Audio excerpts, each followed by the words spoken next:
Bonjour, bienvenue dans cette deuxième vidéo. Je vous donne la deuxième clé anti-reflux qui est de renforcer votre capital anti-inflammatoire. Effectivement, quand on a un reflux récurrent, ça engendre très souvent une inflammation chronique, une inflammation de bas grade systémique qu'on ne sent pas, à la différence d'une inflammation aiguë que là on va sentir, parce qu'il va y avoir une douleur, une rougeur, une chaleur. Donc là, vous allez bien vous rendre compte qu'il y a une inflammation.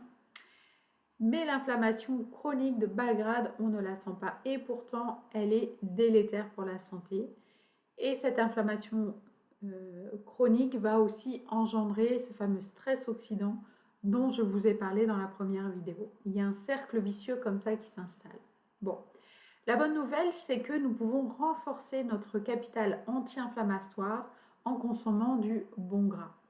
Le bon gras étant les acides gras polyinsaturés, notamment ces fameux oméga 3 que vous allez retrouver dans les petits poissons de mer froide, tels que la sardine, le maquereau, et puis dans les poissons un peu plus gros, des poissons prédateurs, comme le saumon, le thon, donc à consommer de manière plus modérée, puisque vous pouvez retrouver des métaux lourds dedans.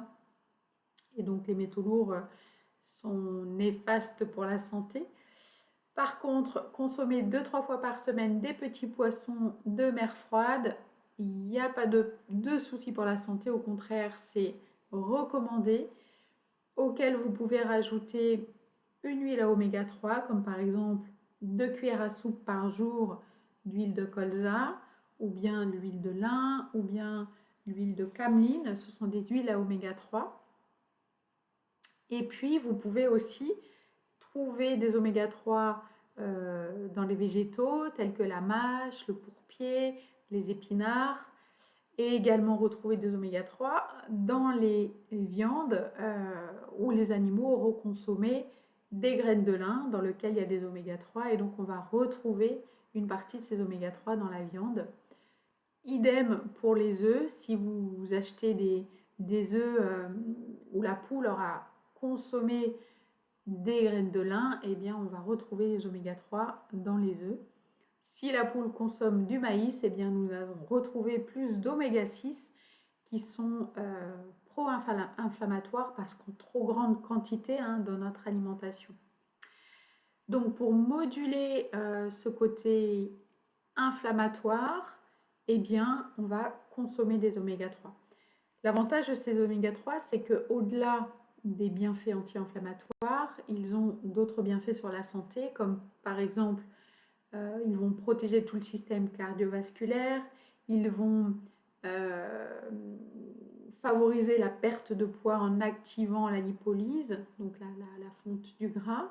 Et puis, ces oméga 3 sont aussi des antistress naturels. Donc, autant de raisons qui font qu'on a tout intérêt à rééquilibrer cette balance entre les oméga 3 et les oméga 6, qui est complètement déséquilibrée, puisque pour avoir un bon ratio anti-inflammatoire, il faudrait consommer pour un oméga 3, 4 à 5 oméga 6. Et aujourd'hui, dans notre alimentation moderne, c'est pas du tout ça. C'est plutôt un oméga 3 pour 15-20 oméga 6. Et donc, on a une alimentation qui est beaucoup trop inflammatoire et donc délétère pour notre santé. Donc, ces oméga 6, eh bien, il faut les diminuer. Vous l'aurez compris, forcément, pour rééquilibrer cette balance oméga 3, oméga 6.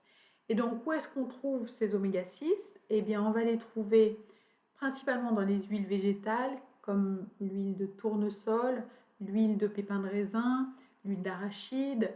On va trouver aussi des oméga 6 dans la viande, dans les produits laitiers, dans les charcuteries, etc., dans le fast-food, dans tous les produits ultra transformés, les plats tout prêts que nous pouvons acheter. Donc, tous ces aliments-là apportent beaucoup d'oméga 6 et donc il convient de les diminuer.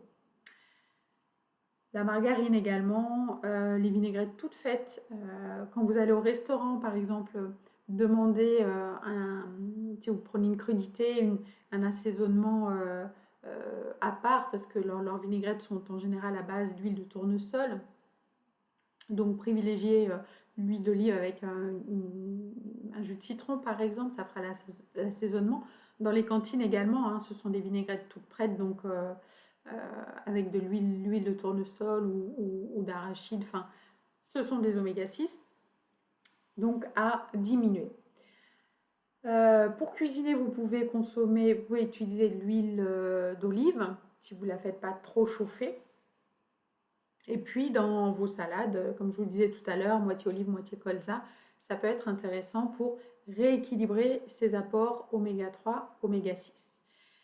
Si l'alimentation ne suffit pas en oméga 3, vous n'aimez pas le poisson gras, vous n'arrivez pas à manger 2-3 fois par semaine des petits poissons gras, à ce moment-là, passez sur une complémentation, ces fameux EPA, DHA, donc c'est la conversion de l'acide alpha-linoléique. Hein, quand vous mangez un poisson gras, il faut qu'il puisse être transformé par l'organisme grâce à nos petites enzymes.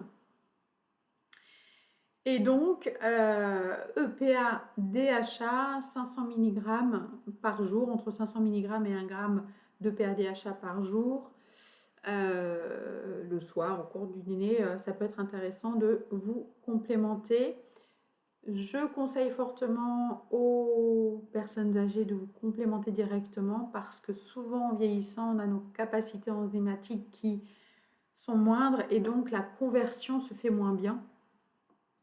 Et donc on n'a pas notre quantité d'oméga 3 suffisante pour jouer ce rôle anti-inflammatoire. Voilà pour cette deuxième vidéo, cette deuxième clé anti-reflux, moduler l'inflammation. Vous allez améliorer votre reflux, voire diminuer, et pas que. Vous allez optimiser votre santé globale. À très vite pour une prochaine vidéo.